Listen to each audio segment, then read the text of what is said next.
Pythagoras theorem क्या होती है, P square plus B square equal to H square, यानी परपेंडिकुलर का स्क्वायर प्लस बेस का स्क्वायर करूंगा तो मुझे हाइपोटेनियस का स्क्वायर मिलेगा। अभी मुझे परपेंडिकुलर का स्क्वायर जानना है तो हाइपोटेनियस के स्क्वायर से मैं परपेंडिकुलर का स्क्वायर को सॉरी बेस का स्क्वायर को माइनस कर दूंगा। फिर बेस का स्क्वायर जानना है तो बेस का स्क्वायर याद रखो। हाँ, एक बात ध्यान देना जरूरी चीज की, स्क्वायर जान रहे हो तुम लोग, ओरिजिनल वैल्यू जानने के लिए आपको रूट करना पड़ेगा।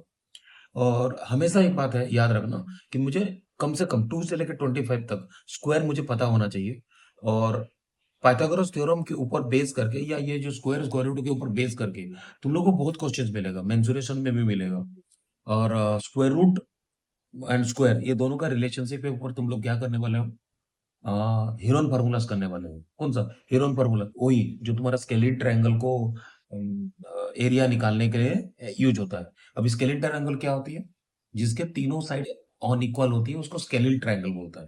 ठीक है, ये तीनों के तीनों साइड अलग होगा तो उसका एरिया निकालने के लिए क्या करता है, S into S minus A into S minus B into S minus C होती है, उसका रूट निकाल दिया जाता है। अब एस का मतलब होती है साइड का सम डिवाइडेड बाय 2, यानी हाफ पेरीमीटर निकालते हैं।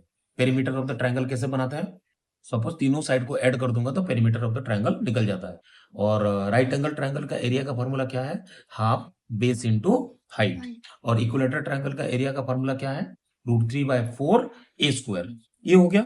अभी कॉन्वर्स पाइथागोरस थ्योरम कैसे होता है, हमने सीखा, क्या सीखा, परपेंडिकुलर स्क्वायर प्लस बेस का स्क्वायर करूंगा तो हाइपोटेन्यूज स्क्वायर होगा, उसका उल्टा कर दूं तो। अभी तुम लोगों को इसने बोला है कॉन्वर्स पाइथागोरस थ्योरम बोला है। क्वेश्चन नंबर किसमें, क्वेश्चन नंबर फर्स्ट में। ठीक है, converse of the Pythagoras theorem. एक मिनट के लिए स्टॉप कर दो। कॉन्वर्स पाइथागोरस थ्योरम क्या बोलता है, देखो भाई ऐसा है कि 90 डिग्री अगर हो रहा है ट्रायंगल का एक एंगल तो उसका हाइपोटेन्यूज का square equal to perpendicular square plus base का स्क्वायर होता है।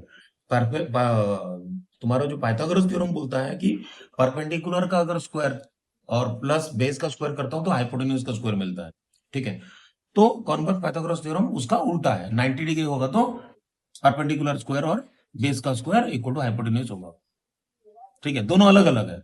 ऐसी बात हो गई, P square plus B square equal to H square होता है, पर P square plus B square equal H square है तो 90 डिग्री है, लेकिन उसका उल्टा ही है कि 90 डिग्री है तो P square plus B square equal to H square है।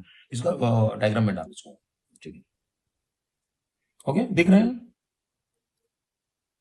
हाँ, ओके।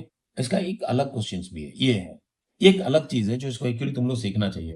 देखो इसने क्या बोला है कि अगर इसमें एबीसी के पॉइंट ऑफ व्यू में दिया है, P square B square H square के पॉइंट ऑफ व्यू में नहीं लिया, एबीसी के पॉइंट ऑफ व्यू लिया है। ए मतलब बेस है, ठीक है, बी मतलब वो परपेंडिकुलर है, सी मतलब हाइपोटेन्यूस है। एबीसी के पॉइंट ऑफ व्यू में तुम लोग पीबीएच के पॉइंट ऑफ व्यू में भी जान सकते हो। तो इसमें एबीसी लेने का कारण क्या है पता है तुम्हें, एबीसी लेने का कारण यह है कि ए वाले लाइन के सामने वाला छोटा लाइन छोटा ए, बी वाले वर्टेक्स के बाद सामने छोटा बी, सी वाले के साथ छोटा सी, अब इसके साथ खेला है उन्होंने वही एबीसी में, तो बेस्ट वे है। उसने बोला है देखो भाई ऐसा है, सी स्क्वायर अगर सपोज कौन सा ए स्क्वायर प्लस बी स्क्वायर से छोटा है, ठीक है, ए स्क्वायर प्लस बी स्क्वायर अगर तुम्हारा सी स्क्वायर से बड़े हैं तो वो क्या है, एक्यूट एंगल ट्रायंगल बनेगा। ठीक है, वो क्या हो जाएगा, एक्यूट ट्रायंगल बनेगा तुम्हारा, एक्यूट एंगल ट्रायंगल। दूसरा वाला अगर C square equal to, C square वही hypotenuse, C square equal to A square plus B square होता है तो क्या है वो, क्या होगा, अरे राइट एंगल ट्रायंगल होगा, पाइथागोरस थ्योरम। क्या सर हिला रहे हो, C square equal to A square plus B square होगा।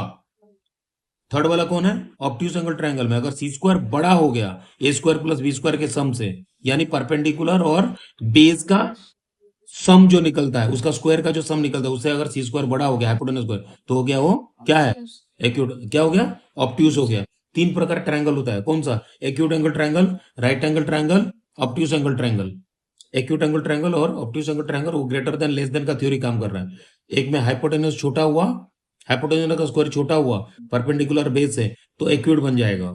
अगर तुम्हारा ज्यादा बड़ा हो गया तो ऑब्ट्यूज बनेगा, इक्वल हुआ तो राइट एंगल ट्रायंगल होगा, हाइपोटेन्यूस का स्क्वायर इक्वल टू बेस का square plus perpendicular square. Stop कर।